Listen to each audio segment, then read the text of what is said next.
Good morning बच्चों, प्यारे बच्चों। हम कंसंट्रेशन टर्म पढ़ रहे थे और हमने मोल फ्रैक्शन तक पढ़ लिया था। आज जो हम पढ़ने वाले हैं सेवंथ कंसंट्रेशन टर्म पढ़ने वाले हैं और सेवंथ कंसंट्रेशन टर्म बच्चों है वेट फ्रैक्शन। वेट फ्रैक्शन, अब समझना भी तुम बच्चों वेट फ्रैक्शन क्या होता है। मान लो बच्चों हमारे पास एक सॉल्यूशन बनाया मैंने सोल्यूट और सोलवेंट से। सोल्यूट और सोलवेंट से मैंने एक सॉल्यूशन बनाया और मैंने अपनी तरफ से मान लिया सोल्यूट ए था और सोलवेंट बी था, ठीक है। और सोल्यूट का जो वेट था वो WA था और सोलवेंट का वेट WB था। अगर हमें वेट फ्रैक्शन, अगर हमें वेट फ्रैक्शन निकालना हो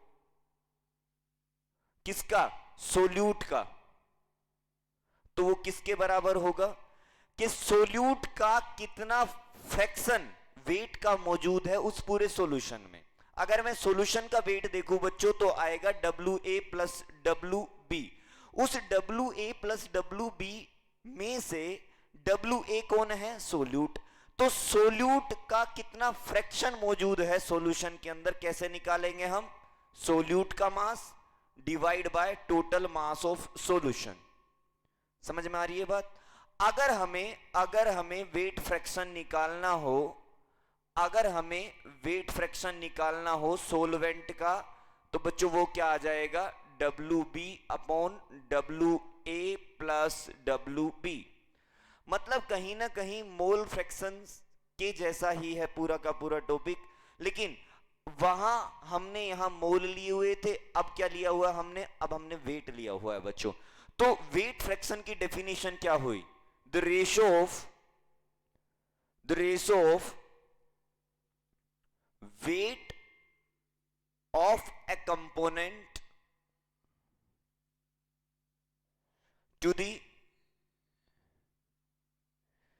total weight of solution is known as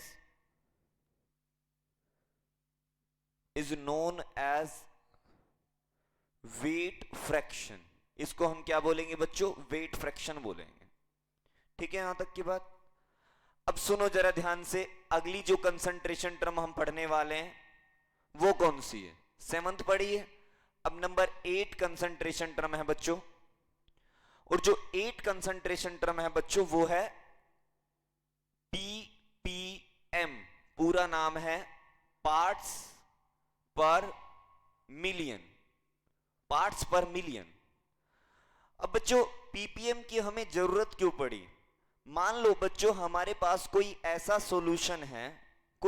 solution है, अब हमें एक बात का पता है सॉल्यूशन बनता कैसे है, कोई भी सॉल्यूशन कैसे बनता है, दो चीजों से बनता है, एक सोल्यूट से बनता है और दूसरा सोलवेंट से बनता है। अगर किसी सॉल्यूशन के अंदर सोलवेंट की मात्रा बहुत ज्यादा हो, ये बहुत ज्यादा हो, और सोल्यूट बहुत कम हो, यानी कि अभी तक हम क्या पढ़ रहे थे, समझना देखो जो मुद्दे की बात है वो क्या है कि अभी तक जो हम पढ़ रहे थे ना, हम ये देख रहे थे कितने मोल सोल्यूट के मौजूद है 1 लीटर सॉल्यूशन के अंदर, मोलैरिटी थी, और कितने ग्राम इक्विवेलेंट मौजूद है 1 लीटर के अंदर, वो थी नॉर्मेलिटी, और कितने मोल मौजूद है सोलवेंट के 1 किलोग्राम के अंदर, वो मोलैलिटी थी। कितना मास मौजूद है सोल्यूट का 1 लीटर के अंदर, वो स्ट्रेंथ थी। तो बच्चों हम मेनली सॉल्यूशन का जो अमाउंट ले रहे थे, सॉल्यूशन का जो वॉल्यूम ले रहे थे वो 1 लीटर ले रहे थे, लेकिन अगर हमारा सॉल्यूशन जो है वो बहुत ज्यादा है और सोल्यूट उसमें बहुत कम है, तो बच्चों देखो जैसे मैं ये मान लेता हूं मेरे पास 10,000 लीटर सॉल्यूशन है, 10,000 लीटर सॉल्यूशन, और उस 10,000 लीटर में 0.001 ग्राम सोल्यूट मौजूद है। अगर मैं इसकी कंसंट्रेशन निकालना चाहूं, अगर मैं 10,000 लीटर लिख देता हूं बच्चों, मैंने 10 लीटर ही लिख दिया, 10,000 10,000 लीटर सॉल्यूशन है और उस 10,000 लीटर सॉल्यूशन में 0.0001 ग्राम सोल्यूट मौजूद है। अगर कोई कहे इसकी मोलरिटी निकालो, मोलरिटी कैसे निकालेंगे? इस सोल्यूट के मोल निकालने पड़ेंगे और डिवाइड करना पड़ेगा volume of solution in litre से। तो बच्चों मोलरिटी की वैल्यू कितनी कम आएगी? बहुत कम आएगी। और जितनी कम होती है ना वैल्यू, उतने ज्यादा एरर के चांस हो जाते हैं। तो मेरे प्यारे बच्चों, जब सॉल्यूशन का अमाउंट बहुत ज्यादा हो, सॉल्यूशन का अमाउंट बहुत ज्यादा हो और उस सॉल्यूशन में सोल्यूट की मात्रा बहुत कम हो, तो हम ये चेक नहीं करेंगे कि 1 लीटर के अंदर कितना सोल्यूट। अभी तक जितनी भी कंसंट्रेशन टर्म थी हम उनमें चेक कर रहे थे 1 लीटर के अंदर कितना सोल्यूट। लेकिन अगर सोल्यूट की मात्रा बहुत कम है सॉल्यूशन के अंदर, तो हम चेक करेंगे 1 मिलियन में कितना सोल्यूट। अभी 1 लीटर में देख रहे थे, अब कितने में चेक करेंगे? 1 मिलियन में कितना सोल्यूट। तो बच्चों समझना जरा ध्यान से, द मास पार्ट्स पर मिलियन का मतलब क्या होता है? The mass of solute present in 1 million part of solution is known as parts per million। ठीक है बच्चों, चलो पार्ट्स पर मिलियन निकाला कैसे जाता है, पीपीएम निकाला कैसे जाता है बताता हूं मैं तुम्हें। यहां PPM is equals to mass of solute, solute का मास लेते हैं और डिवाइड कर देते हैं मास ऑफ सॉल्यूशन से। लेकिन ये जो सॉल्यूशन का मास लेना है ना, ये मिलियन में लेना है और मिलियन का मतलब होता है बच्चों 10 की पावर 6। अब इस सॉल्यूशन का मास अगर मैं मिलियन में लूंगा तो 10 की पावर 6 से डिवाइड करूंगा तो वो 10 की पावर 6 कहां चला जाएगा? ऊपर चला जाएगा। तो बच्चों इसको बोलते हैं हम पीपीएम। अब एक लास्ट कंसंट्रेशन टर्म और बचती है नंबर 9, पीपीबी। इसका पूरा नाम है पार्ट्स पर बिलियन। अब देखो नाम से ही नजर आ रहा है। अब हम चेक करेंगे 1 बिलियन पार्ट में कितना सोल्यूट। ये तब यूज किया जाता है जब सॉल्यूशन बहुत ज्यादा हो, सॉल्यूशन की मात्रा बहुत ज्यादा हो और उसके अंदर सोल्यूट बहुत कम हो, बिल्कुल नेग्लिजिबल हो। तो हम मिलियन में भी चेक नहीं करेंगे, उस टाइम पे हम चेक करेंगे 1 बिलियन में कितना सोल्यूट। चलो बच्चों इसकी डेफिनेशन क्या होती है? The mass of solute present in 1 billion part of solution is known as parts per billion। इसको हम बोलते हैं पार्ट्स पर बिलियन। और बच्चों पीपीबी निकाला कैसे जाता है? PPB is equals to mass of solute divide by mass of solution. लेकिन ये जो सॉल्यूशन का मास लेना है ये 1 बिलियन में लेना है। बिलियन का मतलब होता है बच्चों 10 की पावर 12। तो इसको अगर मैं बिलियन में लूंगा तो 10 की पावर 12 से डिवाइड करूंगा, वो कहां चला जाएगा? ऊपर चला जाएगा। अरे सही बात है, समझ में आ रही है ना? तो देखो बच्चों ये 3 कंसंट्रेशन टर्म हमारी बच गई थी, ये हमने आज पढ़ी है। ठीक है बच्चों, अब बच्चों इसके साथ लगभग हमारा मोल कंसेप्ट पूरा हो गया है। बस एक छोटा सा टॉपिक इसके अलावा और बचेगा। मोल कंसेप्ट हमारा बिल्कुल पूरा हो चुका है। अब मैं तुम्हें क्या करा रहा हूं, एक टेबल बनवा रहा हूं। अभी तक जो मैंने तुम्हें मोल कंसेप्ट पढ़ाया उस पूरे मोल कंसेप्ट को एक टेबुलर फॉर्म में बता रहा हूं। बच्चों यहां से चीजों को और अच्छे से समझना तुम, ताकि कभी भी अगर तुम्हारे पास न्यूमेरिकल आता है तो तुम झट से एक यूनिट को दूसरी यूनिट में बदल सकते हो। तो बच्चों एक टेबल बनाते हैं पूरे मोल कंसेप्ट की।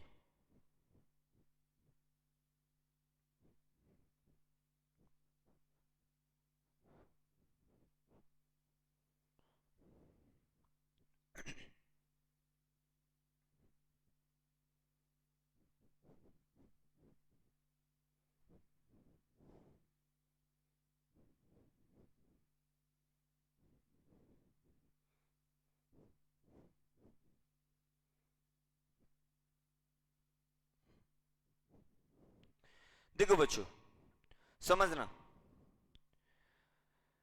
मैं यहां ले रहा हूं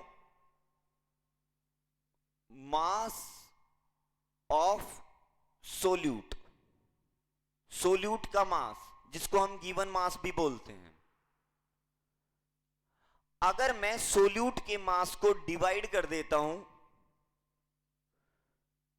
मोलिक्यूलर मास से, तो उस सोल्यूट के मोल आ जाएंगे, मोल्स ऑफ सोल्यूट आ जाएंगे कि नहीं आ जाएंगे, ये बात हम जानते हैं। अच्छा, अगर कभी भी मोल्स ऑफ सोल्यूट से सोल्यूट का मास निकालना हो, मतलब कि यहां से वापस इधर जाना हो, देखो बच्चों, यहां से यहां जब हम पहुंचे तो मोलिकुलर मास से डिवाइड किया, इधर आने पे मोलिकुलर मास से डिवाइड किया, वापस जाने पे क्या करना पड़ेगा, मल्टीप्लाई करना पड़ेगा मोलिकुलर मास से। सही बात है ना बच्चों? चलो अब आगे सुनो। अगर मोल्स ऑफ सोल्यूट को 22.4 लीटर से मल्टीप्लाई कर देंगे तो हमारे पास आ जाएगा total volume at STP, STP के ऊपर टोटल वॉल्यूम आ जाएगा। और अगर कभी भी टोटल वॉल्यूम से मोल निकालने हो, वापिस आना हो, इधर आना हो, तो 22.4 लीटर से डिवाइड कर देंगे। ठीक है बच्चों, पढ़ा हुआ है हमने, कोई बड़ी बात नहीं है। अच्छा, अगर मैं मोल को मल्टीप्लाई कर देता हूं 6.022 10 टू द पावर 23 से, तो मेरे पास आ जाते हैं टोटल पार्टिकल्स, टोटल पार्टिकल्स। हालांकि इस यहां जो अभी मैं करा रहा हूं, ये वाली टेबल हमने पहले भी बनाई है, लेकिन अभी हमें इस टेबल को और आगे बढ़ाना है, और चीजों को सीखना है। बच्चों, टोटल पार्टिकल आ जाएंगे, और ये जो टोटल पार्टिकल है, अगर मैं इसको मल्टीप्लाई कर दूंगा इलेक्ट्रोनोसिटी से, इलेक्ट्रोनोसिटी से, तो मेरे पास आ जाएंगे टोटल इलेक्ट्रॉन। सिखाया था मैंने इलेक्ट्रोनोसिटी क्या होती है, सब कुछ बताया था। अगर मैं मल्टीप्लाई कर दूंगा प्रोटोनोसिटी से, तो मेरे पास आ जाएंगे टोटल प्रोटॉन। ठीक है बच्चों? अगर मैं मल्टीप्लाई कर दूंगा न्यूट्रोनोसिटी से, तो बच्चों मेरे पास आ जाएंगे टोटल न्यूट्रॉन।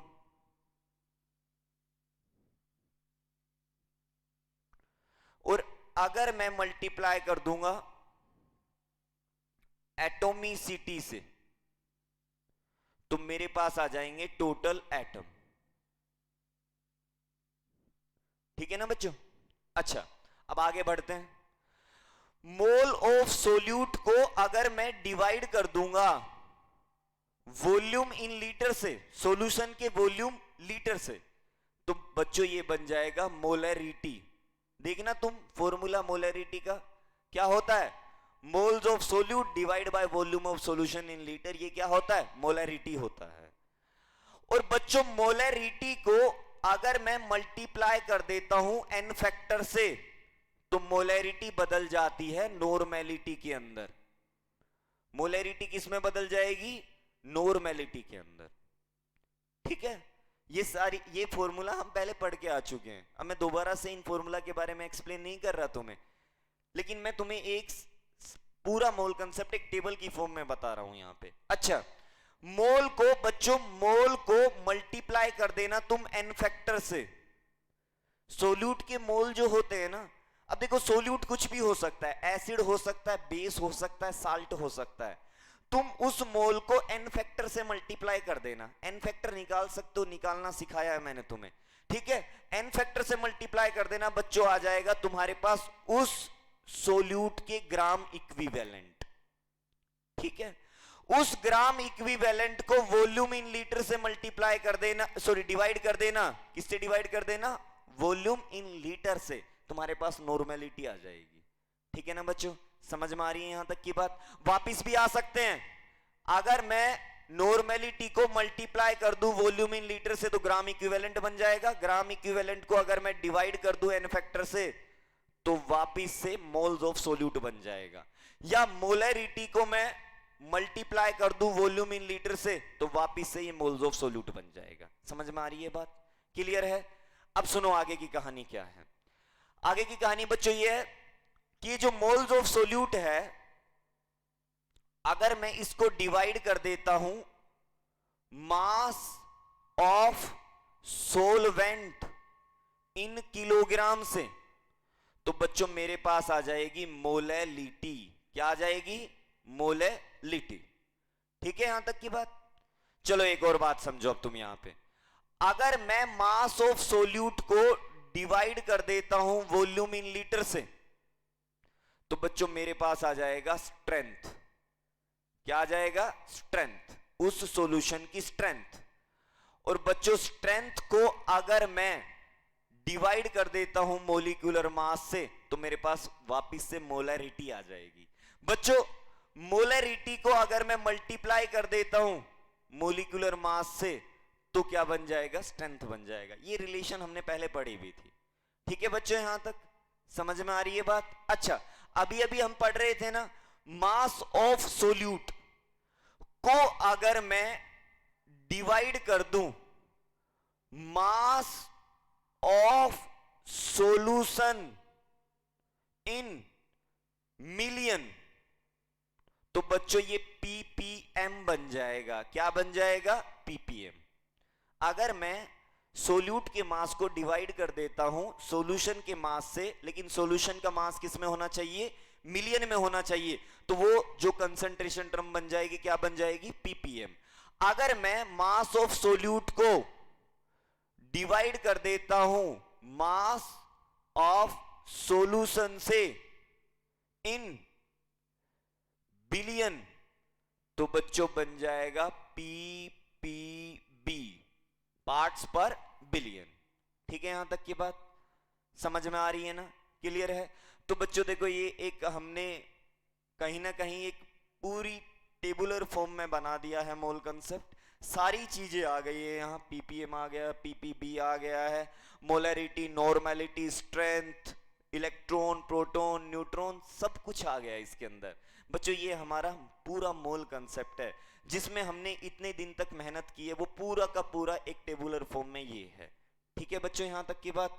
अब कभी भी तुम है ना इस टेबल को खुद बनाना, तुम अपनी नोटबुक में करोगे, इसके बाद खुद बनाने की कोशिश करना, बड़े मजे आएंगे फिर मोल कंसेप्ट को पढ़ने में, जब हमें पता होगा कि एक कंसंट्रेशन टर्म से दूसरी कंसंट्रेशन टर्म में हम कैसे बदल सकते हैं। ठीक है बच्चों यहां तक की बात? अब बच्चों एक लास्ट टॉपिक बचता है हमारे मोल कंसेप्ट का, फिर हमारा मोल कंसेप्ट खत्म हो जाएगा।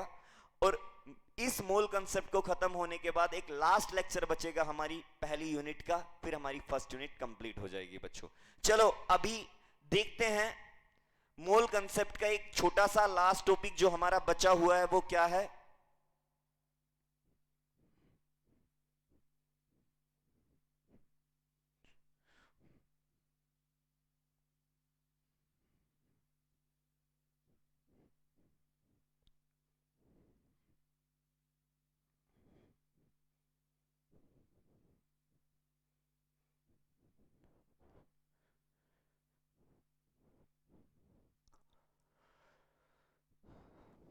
देखो बच्चों ध्यान से समझना, यहां जो अपना लास्ट टॉपिक है वो है mixing of acid and base. Mixing of acid and base. बच्चों देखो इसमें हमें करना क्या है। देखो मान लो मेरे पास एक एसिड है, मान लो हमारे पास एक एसिड है, ठीक है, और एक है बेस मेरे पास,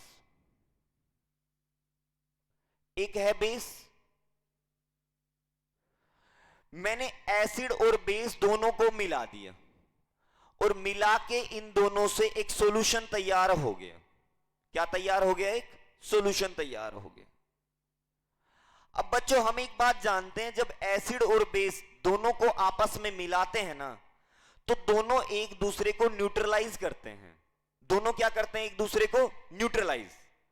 बच्चों अगर मैंने जो ये एसिड और बेस आपस में मिलाए हैं, अगर ये दोनों कंप्लीटली एक दूसरे को न्यूट्रलाइज कर देते हैं, पूरी तरह से एक दूसरे को न्यूट्रलाइज कर देते हैं, तो मेरे प्यारे बच्चों ये जो सॉल्यूशन बचेगा ना, इसकी कंसंट्रेशन, इसके अंदर एसिड और बेस की मात्रा तो क्या हो जाएगी, जीरो हो जाएगी। इसकी कंसंट्रेशन क्या हो जाएगी उस टाइम पे, जीरो मानेंगे हम।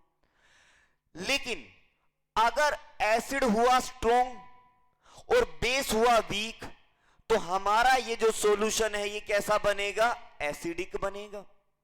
समझ रहे हो बात को? अगर एसिड हुआ स्ट्रॉन्ग और बेस हुआ वीक, वीक बेस खत्म कर दिया एसिड ने, लेकिन फिर भी एसिड बच गया क्योंकि एसिड स्ट्रॉन्ग था, तो बच्चों ये सॉल्यूशन कैसा बनेगा, एसिडिक बनेगा। अच्छा, अगर बेस हुआ स्ट्रॉन्ग और एसिड हुआ वीक, तो ये वाला सॉल्यूशन कैसा बनेगा, बेसिक बनेगा। बच्चों अब हमें पता क्या करना है, एसिड और बेस की आपस में मिक्सिंग कर दी है। अब मिक्सिंग के बाद जो सॉल्यूशन बना उसकी कंसंट्रेशन हम कैसे निकाल सकते हैं।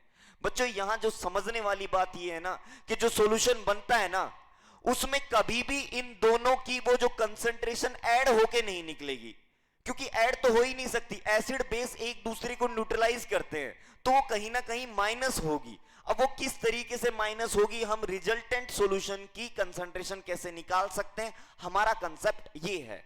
तो बच्चों समझते हैं, आप देखना यहां मैं एक लाइन लिख रहा हूं जो बड़े काम की है।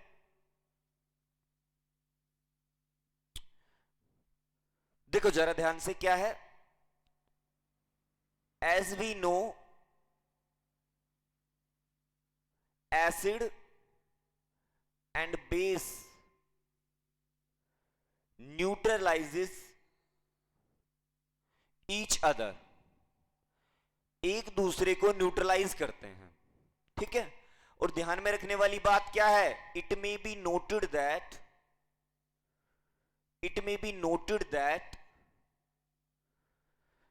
Equal gram equivalent of acid, equal gram equivalent of acid will neutralize equal gram equivalent of base। ये बड़े काम की बात है। क्या है ये बात कि एसिड का इक्वल ग्राम इक्विवेलेंट बेस के इक्वल ग्राम इक्विवेलेंट को न्यूट्रलाइज करता है। इसका मतलब 1 ग्राम इक्विवेलेंट एसिड का 1 ग्राम इक्विवेलेंट बेस को न्यूट्रलाइज करता है। ग्राम इक्विवेलेंट बच्चों हम बड़े आराम से निकाल सकते हैं, मोल को मल्टीप्लाई करना है बस एन फैक्टर से। हम किसी भी एसिड और बेस का एन फैक्टर हम निकाल सकते हैं, कोई बड़ी बात नहीं है। तो हम उसका ग्राम इक्विवेलेंट भी निकाल सकते हैं, ठीक है, यहां तक की बात। अब सुनो जरा काम की बात क्या है, if gram equivalent of acid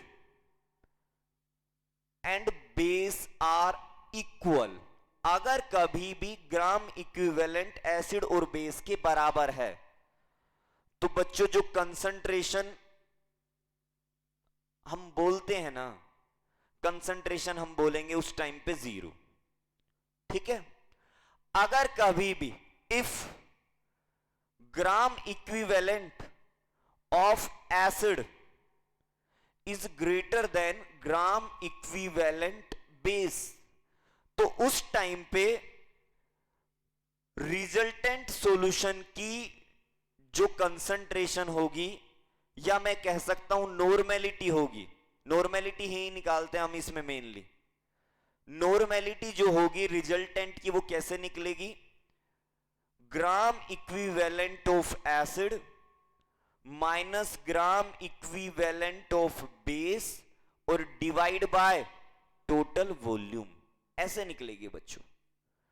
अब देखो ध्यान से समझो, अगर कभी भी एसिड के ग्राम इक्विवेलेंट ज्यादा है बेस से, तो भाई बेस के जितने वहां ग्राम इक्विवेलेंट मौजूद है उतना एसिड तो वो न्यूट्रलाइज करेगा। भाई बेस कम है तो जितना भी बेस है वो एसिड, उतना एसिड तो कम करेगा, तो मैंने माइनस कर दिया। और कंसंट्रेशन जब निकालते हैं तो वॉल्यूम से तो डिवाइड करते हैं, तो रिजल्टेंट सॉल्यूशन की कंसंट्रेशन या नॉर्मेलिटी ये आ गई। सही है यहां तक की बात। अब दूसरी बात सुनो, if gram equivalent of base is greater than gram equivalent of acid, तो उस केस में क्या होगा बच्चों, उस केस में जो नॉर्मेलिटी होगी, नॉर्मेलिटी जो होगी, रिजल्टेंट नॉर्मेलिटी जो होगी वो कैसे निकलेगी, बराबर। अब ग्राम इक्विवेलेंट बेस से माइनस करेंगे ग्राम इक्विवेलेंट एसिड और डिवाइड कर देंगे हम टोटल वॉल्यूम से। डिवाइड किससे कर देंगे, टोटल वॉल्यूम से। ठीक है ना भाई। अब क्या है, बेस के ग्राम इक्विवेलेंट ज्यादा है एसिड से, बेस ज्यादा है एसिड कम है, तो एसिड माइनस हो जाएगा बेस में से क्योंकि बेस तो ज्यादा है। अब जो बचेगा बेस उसको डिवाइड कर देना है, बेस के जितने भी ग्राम इक्विवेलेंट बचे उसको डिवाइड कर देना है टोटल वॉल्यूम से, वो कंसंट्रेशन हो जाएगी। अब ये जो ग्राम इक्विवेलेंट है ये कैसे निकाल सकते हैं, अभी हमें एक बात का पता है, नोट डालते हैं। नॉर्मेलिटी बराबर होता है ग्राम इक्विवेलेंट अपॉन वॉल्यूम। तो बच्चों ग्राम इक्विवेलेंट बराबर होता है नॉर्मेलिटी इनटू वॉल्यूम, ये बात ध्यान रखनी है हमने। ठीक है ना, ग्राम इक्विवेलेंट बराबर क्या होता है, नॉर्मेलिटी इनटू वॉल्यूम। चलो बच्चों अब हम कुछ न्यूमेरिकल सोल्व करते हैं यहां पे कि इस टॉपिक के ऊपर किस तरह के न्यूमेरिकल पूछे जाते हैं तुम्हारे से, देखते हैं बच्चों। हालांकि ये जो टेक्निक है टाइट्रेशन एक नाम की एक टेक्निक होती है उसमें यूज होता है, लेकिन अभी हम नहीं पढ़ने वाले टाइट्रेशन। टाइट्रेशन हम एक यूनिट आएगी रेडॉक्स रिएक्शन उसमें पढ़ेंगे।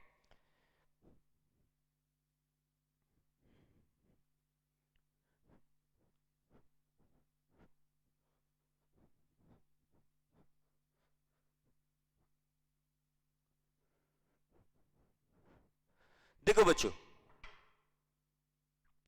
क्वेश्चन दिया मैंने तुम्हें, डेटरमाइन रिजल्टेंट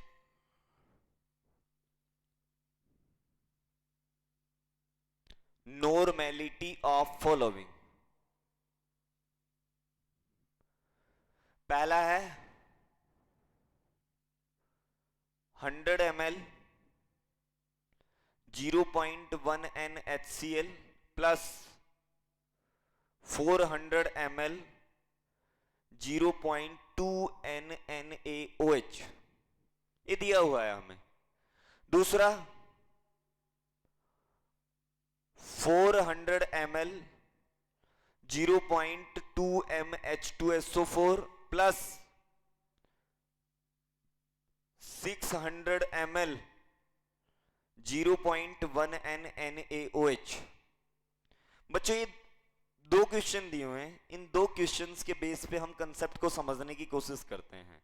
मैंने ये दो सॉल्यूशन दे दिए तुम्हें और सॉल्यूशन को देखते ही हम पहचान गए एक एसिड है एक बेस है। अगर एसिड और बेस आपस में मिलाए हैं ना तो कहीं ना कहीं कुछ अलग काम होगा वहां, क्योंकि एसिड और बेस एक दूसरे को न्यूट्रलाइज करते हैं। बच्चों अगर दो एसिड का कॉम्बिनेशन होता, केवल दो एसिड का होता या केवल दो बेस का होता, तो हम वो फॉर्मूला यूज करते जो पहले हम पढ़ चुके हैं।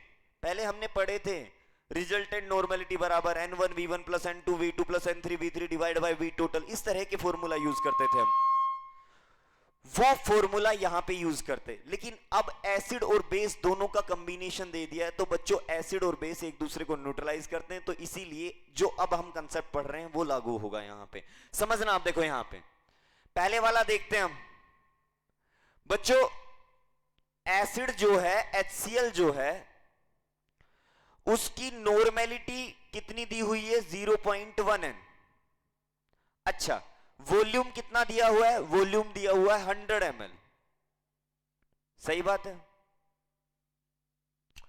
मैं ग्राम इक्विवेलेंट निकाल लेता हूं, ठीक है।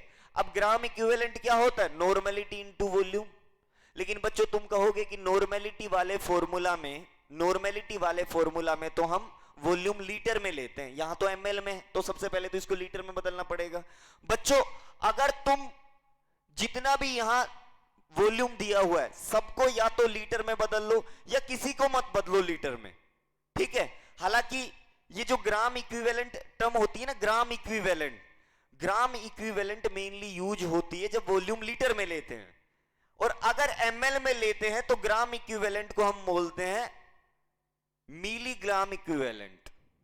ठीक है, लेकिन वो कोई बड़ी बात नहीं है, हम सीधे n इंटू वी करेंगे। क्या हो जाएगा n इंटू वी?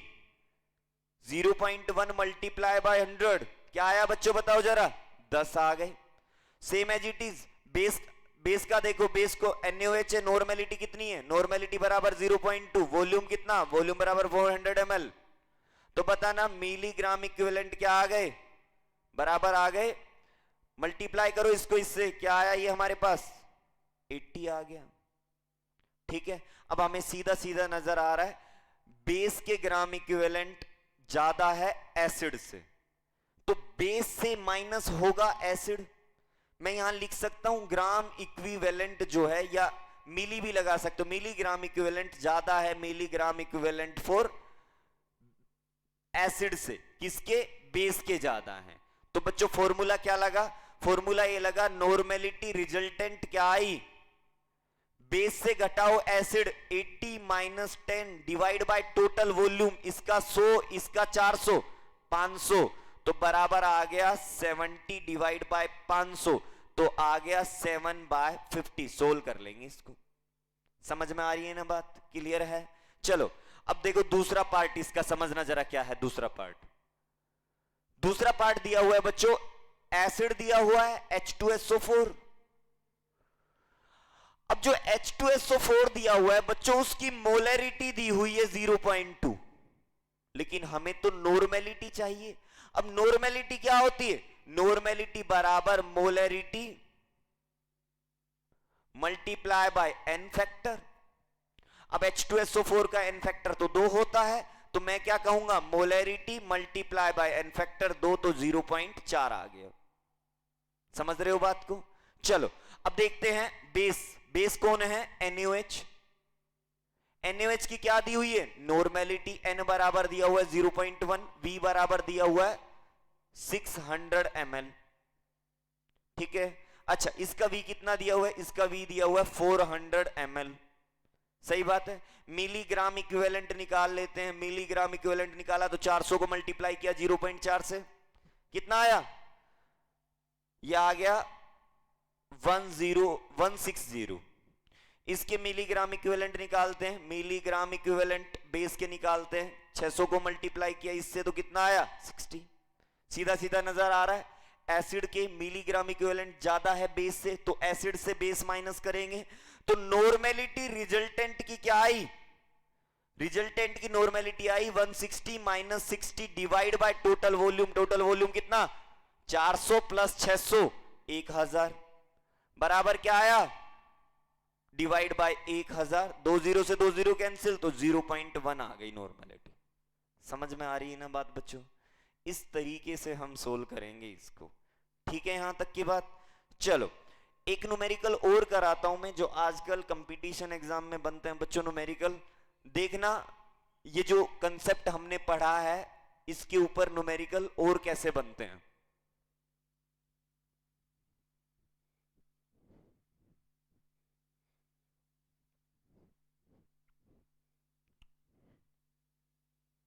और इसमें अगर किसी तरह का कोई डाउट हो तो बच्चों मेरे से पूछना है। मैंने एक प्रॉब्लम सीट भी दी हुई थी, अभी तक मेरे पास उसकी पीडीएफ नहीं पहुंची है। कल तक सभी बच्चों की पीडीएफ आ जानी चाहिए मेरे पास, ध्यान रखना।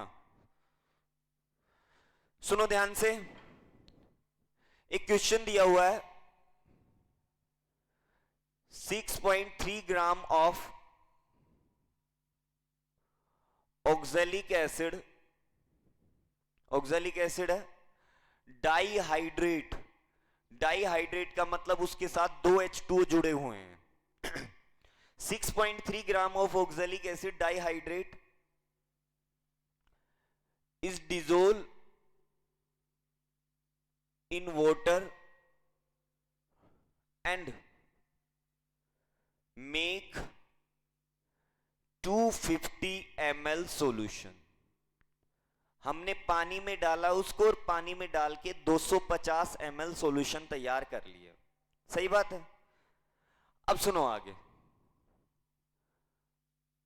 How much volume of 0.1 NaOH required to neutralize 10 ml of oxalic acid solution। बच्चों बहुत अच्छा न्यूमेरिकल है, बहुत काम का न्यूमेरिकल है। समझना अभी तुम पहले इसको कैसे सोल्व करेंगे हम, समझना पहले बच्चों। देखो ये मेरे पास मैंने एक सॉल्यूशन तैयार किया, ये जो सॉल्यूशन तैयार किया मैंने किसका किया, ऑक्सैलिक एसिड का। और ये जो सॉल्यूशन तैयार किया मैंने कितना तैयार किया, 250 ml सॉल्यूशन तैयार किया मैंने, ठीक है। इस 250 ml के अंदर 6.3 ग्राम ऑक्सैलिक एसिड मौजूद है, डाइहाइड्रेट वाला। ऑक्सैलिक एसिड बच्चों ये होता है COOH इंटू 2H2O, ये है ऑक्सैलिक एसिड डाइहाइड्रेट, ठीक है। ये बच्चों हमें दिया हुआ है कि भाई ये 250 ml सॉल्यूशन हमने तैयार कर लिया तैयार। अब कह रहा है अपने पास एक और सॉल्यूशन है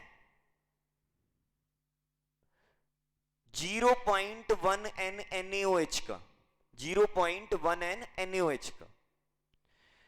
अब हमें पता है ये बेस है, ये एसिड है। वो कह क्या रहा है कि इस बेस का कितना वॉल्यूम हमें चाहिए इस ऑक्सैलिक एसिड के 10 ml सॉल्यूशन को न्यूट्रलाइज करने के लिए। इसमें से 10 ml मैंने निकाल लिया, इस 10 ml को न्यूट्रलाइज करने के लिए हमें इसका कितना वॉल्यूम चाहिए, ये क्वेश्चन पूछा है। अब ये हम सोल्व कैसे करेंगे। देखो बच्चों सबसे पहले तो मुझे ये पता होना चाहिए कि ये जो 250 ml सॉल्यूशन मैंने बनाया है इसकी नॉर्मेलिटी क्या होगी। मुझे सबसे पहले इसकी नॉर्मेलिटी निकालनी है। अब नॉर्मेलिटी निकालने के लिए इसका मोलिकुलर मास निकालो पहले। तो बताना जरा बच्चों इसका मोलिकुलर मास क्या हुआ। 2 कार्बन है तो कार्बन का हो गया 24 प्लस 1 2 3 4 ऑक्सीजन 64, 2 हाइड्रोजन 2 हो गया, और ये हमारे पास 2 H2O हो गए। एक H2O का 18 होता है 36 हो गया। तो बच्चों टोटल किया तो 126, कितना आ गया 126। नॉर्मेलिटी निकालते हैं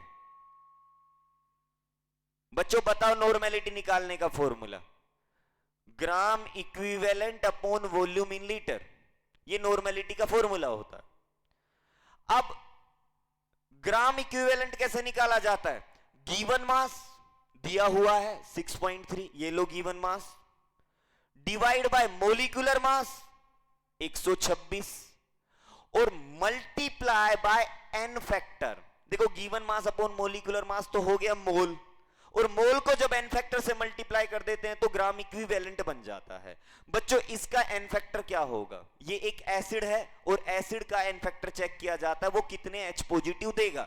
अब ये कितने H पॉजिटिव देगा, एक ये वाला देगा और एक ये वाला देगा, 2 H पॉजिटिव देगा। तो बच्चों एन फैक्टर हो गया 2, ये हो गया gram equivalent. Divide by volume in litre, volume कितना है 250 ml, ml है लीटर में बदलने के लिए 1000 से किया तो ये 4 पे गया, 2 से काटा तो 63, 6.3 10 पे चला गया तो बच्चों आ गया 4/10, 4/10 का मतलब 0.4। बच्चों इस सॉल्यूशन की नॉर्मेलिटी 0.4 है, सही बात है, समझ में आ रही है। हमें करना क्या है कि इस 0.4 नॉर्मेलिटी वाले सॉल्यूशन का 10 ml ले लिया, कितना ले लिया 10 ml। उस 10 ml को न्यूट्रलाइज करने के लिए इसका कितना वॉल्यूम चाहिए। बच्चों अगर पूरी तरह से न्यूट्रलाइज हो गए हैं, अगर पूरी तरह से न्यूट्रलाइज हो गए तो इसका ग्राम इक्विवेलेंट और इसका ग्राम इक्विवेलेंट दोनों बराबर होंगे। समझ में आ रही है बात। तो बच्चों मैं ये कहूंगा यहां N into V for acid बराबर होगा N into V for base. होगा कि नहीं होगा? कब? For complete neutralization, for complete neutralization. अब मुझे बताओ नॉर्मेलिटी एसिड की कितनी अभी निकालिए 0.4। एसिड का वॉल्यूम कितना लिया हमने? तो लिया कि 10 ml को न्यूट्रलाइज करना है, तो 10 बराबर बेस की नॉर्मेलिटी कितनी? 0.1। बेस का वॉल्यूम मुझे निकालना है, वी बेस मुझे निकालना है। ठीक है, तो बताना जरा बच्चों वी बेस क्या आया? Volume for base 0.4 multiply by 10 divide by 0.1। Cancel, sorry cancel नहीं हुआ, ये देखो डेसिमल है, इधर भी डेसिमल है, हटा दो, तो 4 इंटू 10 कितना आ गया? 40 ml वॉल्यूम आएगा ml में ये, क्योंकि ये 10 भी ml में है, तो ये जो वॉल्यूम आया ये भी किस में आएगा? ml में आएगा। समझ में आई बच्चों बात? इस तरह के न्यूमेरिकल आजकल बड़े ट्रेंड में चल रहे हैं। इसमें पूछता है कि भाई अभी तो हमारे से पूछा है कि इस एसिड को न्यूट्रलाइज कराने के लिए कितना बेस चाहिए। वो उल्टा भी पूछ सकता है कि इस बेस को न्यूट्रलाइज कराने के लिए कितना एसिड चाहिए, ये भी पूछ सकता है। तो मेरे प्यारे बच्चों मोल कंसेप्ट हमारा यहीं पे खत्म हो गया है। अभी तुम्हारा सैटरडे को जो टेस्ट होने वाला है, एग्जाम होने वाला है, उसमें पूरा मोल कंसेप्ट आने वाला है तुम्हारा। बच्चों बहुत अच्छे से तैयारी करनी है। अगर कोई डाउट आता है, किसी भी तरह की कोई प्रॉब्लम आती है, मेरे को कॉल करना है या व्हाट्सएप करना है। ठीक है बच्चों, थैंक यू।